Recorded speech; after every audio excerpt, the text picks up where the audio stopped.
Oi, turminha, tudo bem com vocês? Que bom que estão todos bem.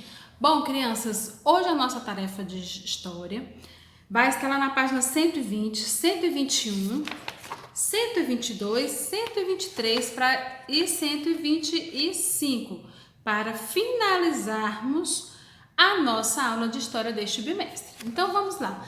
Mas antes da tia Flávia começar a aula com vocês, a tia Flávia quer falar com vocês sobre um versículo da Bíblia que fala que Deus é bom em todo tempo Deus é bom.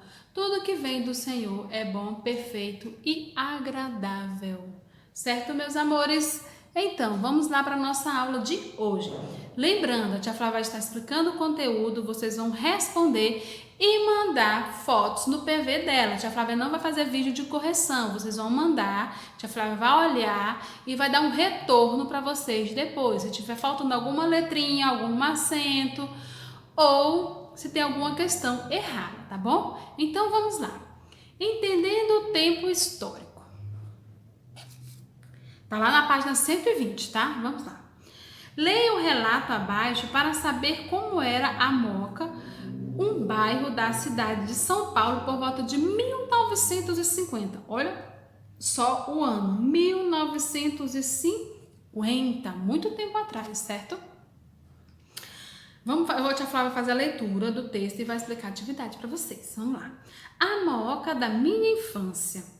Passei minha infância na Moca, perto da Rua dos Campineiros, onde havia um pasto perto de uma chácara que era por nós conhecido como Campo dos Bois.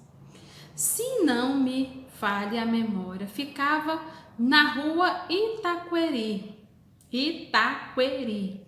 No Campo dos Bois, a garotada se reunia para jogar futebol, empinar quadrado, também conhecido como papagaio, a tia Flávia conhece como pipa, e outras tantas brincadeiras da infância.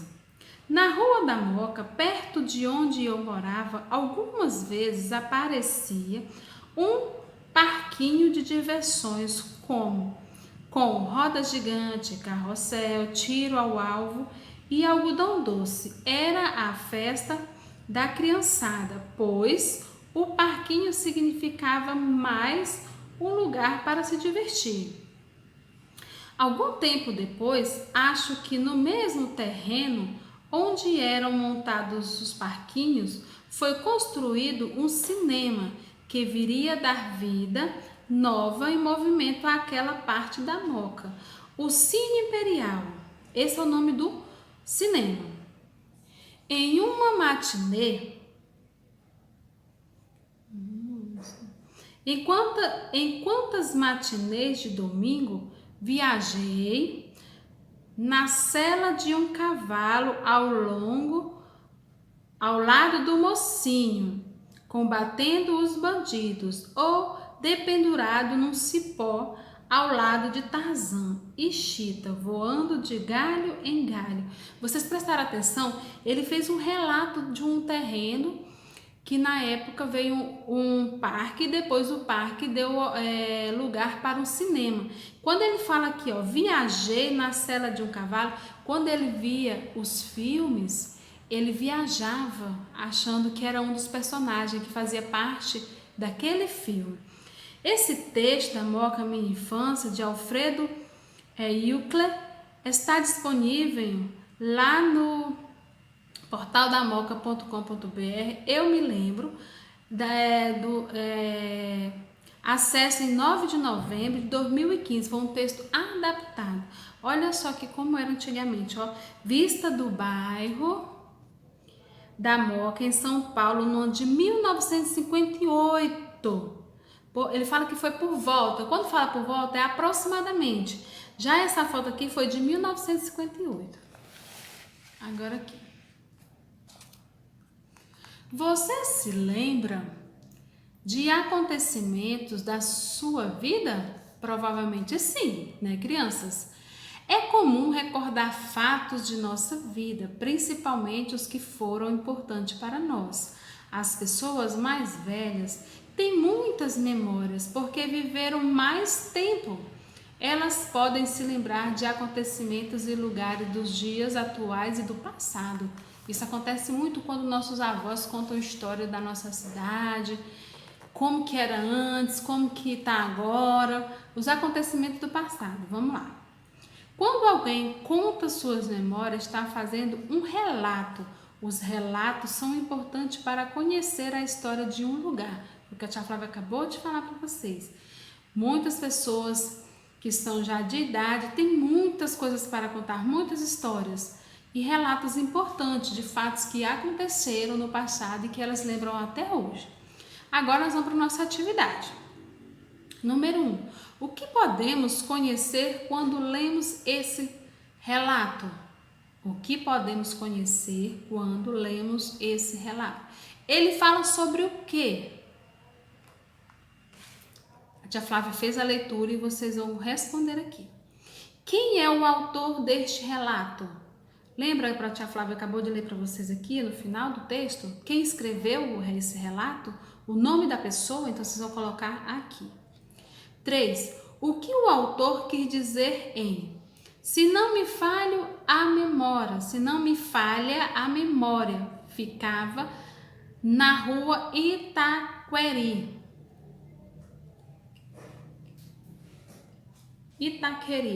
Então, ele tem certeza do que aconteceu e do nome da rua? Ou ele se lembra do acontecimento, mas não tem certeza do lugar em que ocorreu? Se não me falha a memória. 4. De acordo com o relato, houve um acontecimento que modificou a rotina das crianças do bairro, certo? A construção do cinema. Antes disso, o que havia naquele lugar? Antes do cinema, o que tinha lá no Campo dos Bois? Agora nós vamos para essa outra parte. Ler e entender. Eu vou estar recitando este poema e vocês vão assinalar aqui embaixo. Olha só. É preciso fazer sinal ao motorista. A senhora esperava o ônibus. O senhor esperava o ônibus. Passa um cachorro preto que manca. A senhora fica olhando o cachorro. O senhor fica olhando o cachorro. Nesse meio tempo, o ônibus passou. Esse texto foi retirado do livro Ri Melhor Quem Ri Primeiro, de José Paulo Paes, São Paulo, Companhia das Letrinhas, de 1998, na página 46.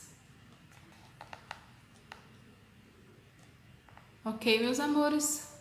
Então, vamos lá. Aqui, ó, número 1. Em que esse poema se parece com a letra da canção Vovô, que você viu na unidade 2 deste livro. O poema é uma canção, foram escritos em versos. O poema é uma canção, tem rima, ou seja, repetição de um som no final de 2 ou mais versos.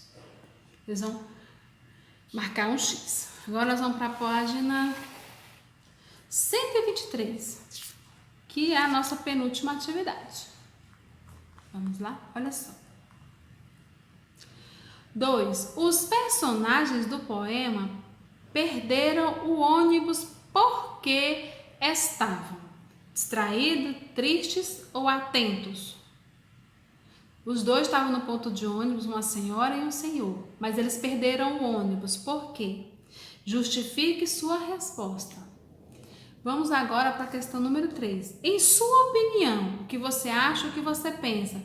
Por que o poema se chama É Preciso Fazer Sinal ao Motorista? Vocês vão justificar aqui, vocês vão responder aqui nessas linhas. Relacione. 4. O poema diz que a senhora e o senhor esperavam o ônibus. Onde eles estavam? Vocês vão responder aqui. No poema, o senhor e a senhora observavam um cachorro preto que manca. Em sua opinião, esse cachorro tem dono ou estava abandonado? E por quê? Última questão. 6. Essa história poderia acontecer nos dias atuais ou apenas no passado? Você vai explicar se poderia acontecer só nos dias atuais ou também poderia ter acontecido no passado. E vocês vão explicar o porquê. Agora, vocês vão lá para a página 125. A tia vai fazer a leitura daqui e vocês vão responder aqui, tá bom? Só um minutinho, a tia vai colocar direitinho aqui. Vamos lá. O que aprendi? Agora é hora de retomar o que estudamos nessa unidade. Converse com os colegas e os professores sobre o bairro onde você mora. Já fizemos isso o bimestre inteiro, né? Procure discutir as questões. Se você precisasse dizer a uma criança que mora em uma casa de palafita, o que a sua casa tem de parecido com a dela? O que você diria? B. Como é o seu bairro? Ele é comercial ou residencial e por quê? C. No capítulo 12, aprendemos sobre a importância das memórias, ou seja, a lembrança dos fatos que já aconteceram. Você tem memórias da casa em que sua família morava quando você era mais novo? E do bairro, você lembra alguma coisa? Conte aos colegas. Agora aqui vem a nossa atividade. Isso, vamos lá. Tá bom. Na abertura dessa unidade, você viu uma grande pintura mural que conta a história do bairro Bela Vista, na cidade de São Paulo. Observe novamente o mural na página ao lado. Agora é sua vez. No espaço abaixo, faça um desenho bem colorido que represente alguma coisa do bairro onde você mora. Você está vendo aqui nessa imagem? Essa aqui é a imagem do bairro Bela Vista, lá em São Paulo. E aqui você vai fazer um desenho bem colorido que represente alguma coisa do bairro onde você mora. Então, crianças, essas foram nossas atividades de história e a tia Flávia está esperando as fotos, porque a tia Flávia não vai fazer vídeo de correção, a tia Flávia vai corrigir no PV dela, ok, meus amores? Finalizando a nossa aula, fiquem com Deus, um abraço e até a próxima!